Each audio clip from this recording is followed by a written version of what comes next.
The majority of people living in the U.S. are in some type of committed relationship. According to a Pew Research Center survey, 69% of Americans say they're married, living with a partner, or otherwise in a committed romantic relationship.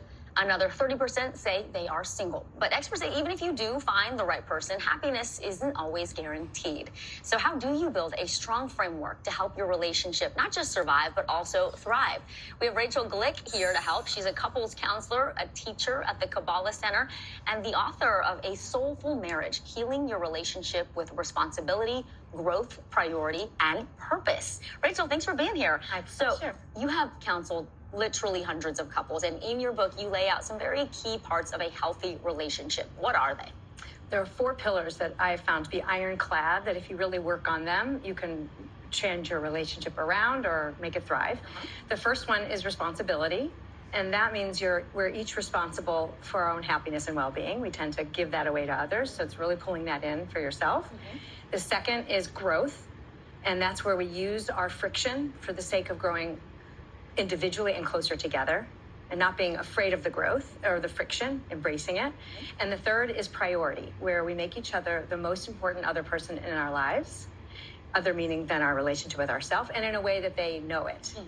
And the fourth is purpose. This is one that's the least commonly talked about, and that's just we make the world better through our bond. It's somehow informing your community with adding goodness there, and going outside of your collective and really doing more good for the world together or individually. So much of that makes sense. I think for couples who have children, it's sometimes hard to prioritize the other person as the number one relationship in the marriage. What do you say for couples who have children and are sort of losing some of those 4 pillars? Yes. Well, first of all, it's natural. The demands of children and to be attuned to them is so important. But what makes a difference is small things can go a long way.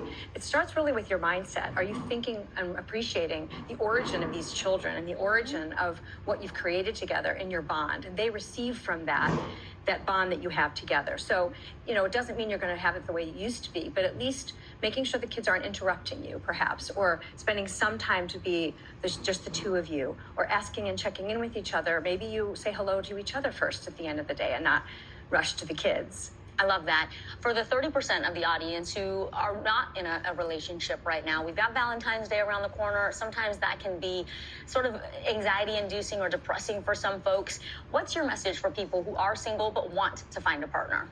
Well, the first thing I would say is to really do what you can do, back to like pillar 1 in the book, which is your relationship with yourself. And really connecting to what makes you thrive. Are you living authentically? Are you doing what inspires you? Are you really appreciating and slowing down your very existence? And then from there, that's the foundation for how you can show up in life that could attract somebody at that kind of level.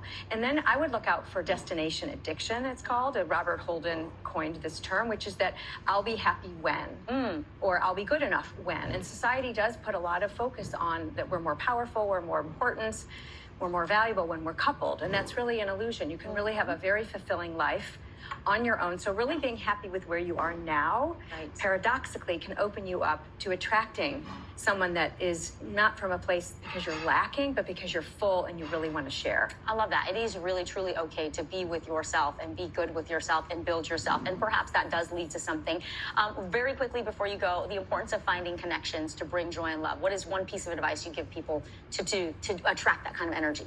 I would say to really slow down and put your phone away. And I use this thing called PBR, pause, breathe, relax, which is something to get yourself grounded so that you can remember what matters most. And pause, breathe, relax. Dr. Rachel Glik, yes. Thank you so much. My pleasure. Thank you for having me.